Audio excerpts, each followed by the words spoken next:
And that's for a good cause, too. I'd hate to take a cold dunk in this creek.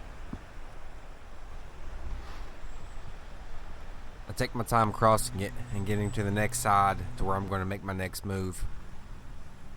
It was just a few weeks ago when I was hunting here last and I harvested that doe.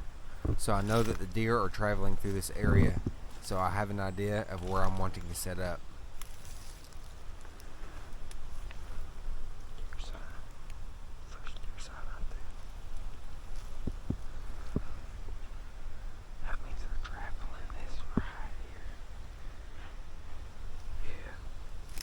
With some of the recent rains, it has helped make the crunchy leaves not as loud, but it has also raised up the water levels in the creeks and streams. That being said, waterproof boots don't do that well when they have a hole in them. Time for a new pair. Let's go around.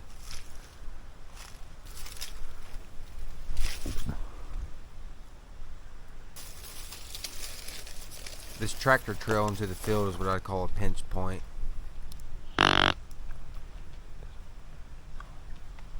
With the main creek behind me and the flooded field in front of me, they're going to be flowing from the right bedding area all the way back to the left bedding area, keeping in cover as they move around. So I am just moving up slowly, keeping my eyes open and glassing the area to make sure I'm not going to spook any deer that may be out and about.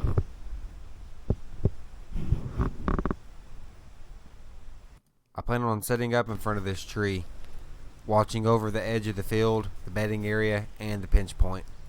With that being said, I need to check my shooting lanes as well. There are some plants growing at the base of this tree that's kind of in the way, so I'm taking my time to move them out of the way, and I'm also going to use this noise to make it sound like there's a deer over here as well, mixed in with a few grunt calls.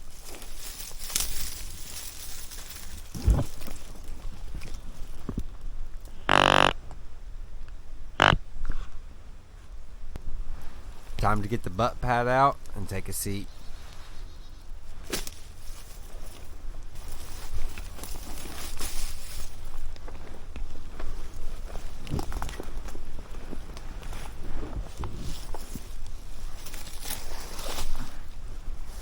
This will be a good spot to set up for the rest of the evening. Now I'm going to recheck my shooting lanes towards the bedding area. And also check to make sure the shot cam is recording. After calling, you always want to look around and be patient because you never know when one might pop out. And it is a cold winter day, early December, and usually a good cold front will tend to push deer around, get them up and active, so to speak. So today the plan is still hunting instead of slip hunting. I'm just going to post up on the base of this tree, call, and see if I can bring them to me. I sat and called, and sat and called some more.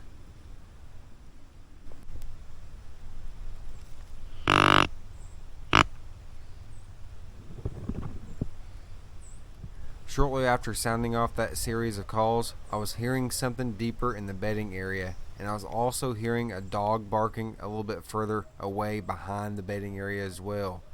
So I now decided that I wanted to get up from sitting in front of this tree and move around behind the tree and use it as cover, just in case if something comes out.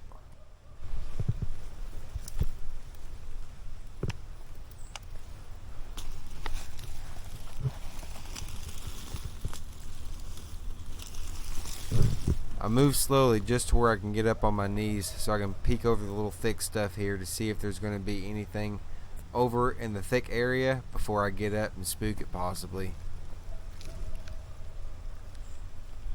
The coast is clear both ways, so I need to stand up and move behind the tree, but being quiet and slow while doing such.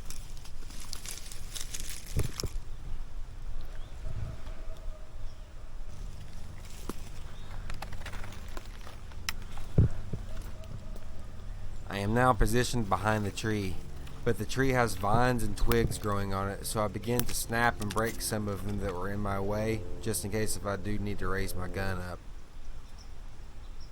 I stand, watch, and wait, but I don't see anything, so I decide to make a little noise, trying to mimic the sound of a deer. And throw a few grunts in there to see if I can't lure out what I was hearing in the bedding area. And as I was checking off to my left, I heard something off to my right. So I went and looked that way, and I saw some movement.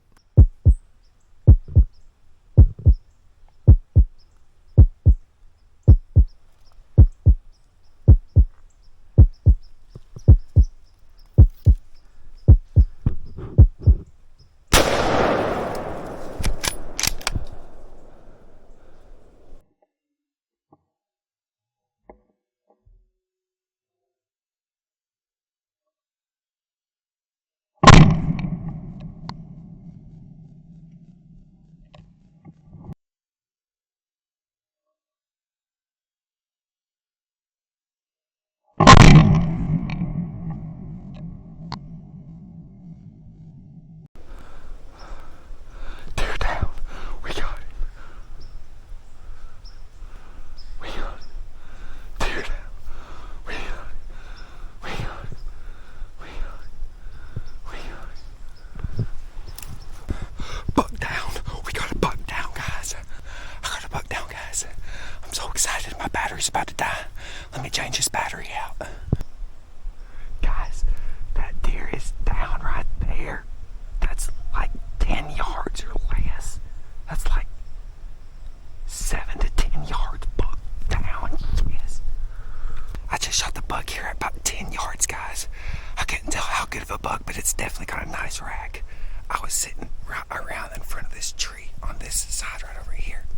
And then I called a few times and I heard something off over here behind me. So I decided to stand up from in front of this tree and come around back and use this tree as some cover and watch the direction that I heard that noise from.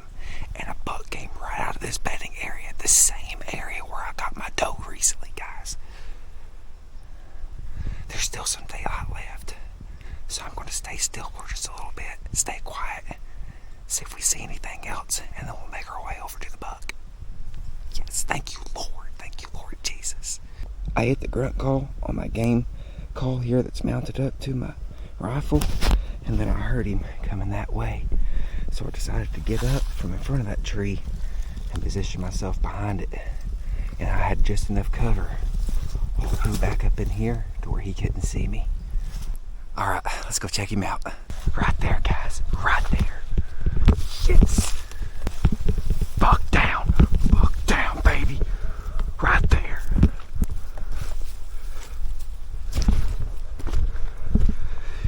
Yes. Yes.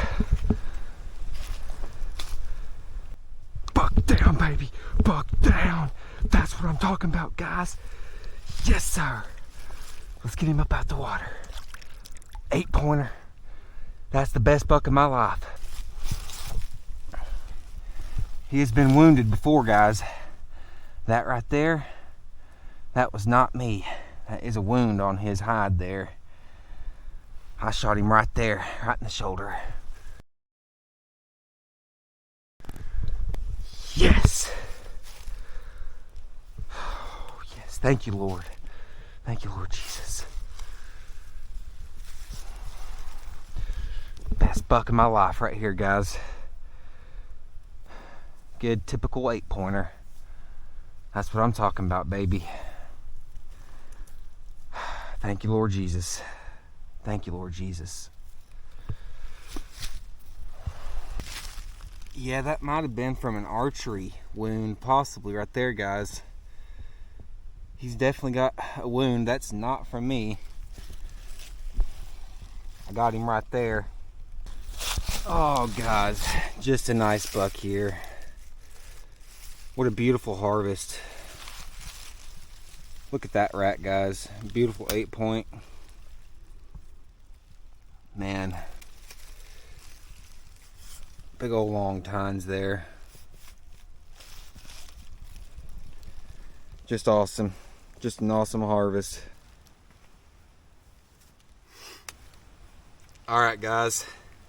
A lot of hard work and long hours has gone into this hunt and into harvesting this buck right here, guys. I'm a little bit nervous and at a loss for words. I almost can't believe that I've finally done it. This is the best buck of my life. I've always wanted to get a really nice buck. I'm not against harvesting smaller bucks or does, but after so many smaller bucks and does, you kind of want to get a good buck from time to time. And I've been putting a lot of effort and learning into trying to hunt better sized bucks and knowing how they travel and how they move and how they operate. So it feels really good getting to see all that effort come to fruit. I came out here for an evening hunt and it ended up in a success, guys. Best buck of my life. All right, guys, so now some of the hard work is going to begin. I got to get this thing gutted out, cleaned up, and back to the car, and then we're going to get it back home, skinned down, quartered up, put it on some ice. This is going to make for some awesome meat, and I plan on doing a European style mount with this skull, so be looking forward to that video as well. I was hunting the edge of this flooded field behind me. A lot of ducks like to come into here, but also deer travel the edge of this field. It's the exact same spot that I harvested my doe a couple weeks back as well. And the tree that I was hunting was literally 10 yards just right off to the right over here. So here I am in the deer, and the tree I was hunting was just right over there, the one that's in the main spotlight, not up front, but up back right there. And I was hunting right behind it. I mean, it's basically 10, 12 yards. He came out of this thicket to my right. There is a bedding area that runs next to this creek, and I got him right at 10 yards and dropped him instantly. Didn't even have to track him, guys. I appreciate everybody who stuck to the end, and I can't wait to show you some more videos coming up soon. If you guys like deer hunting videos, I'll go ahead and link the video right here at the end where I harvested the doe here recently at the same spot. But until next time, Sam out.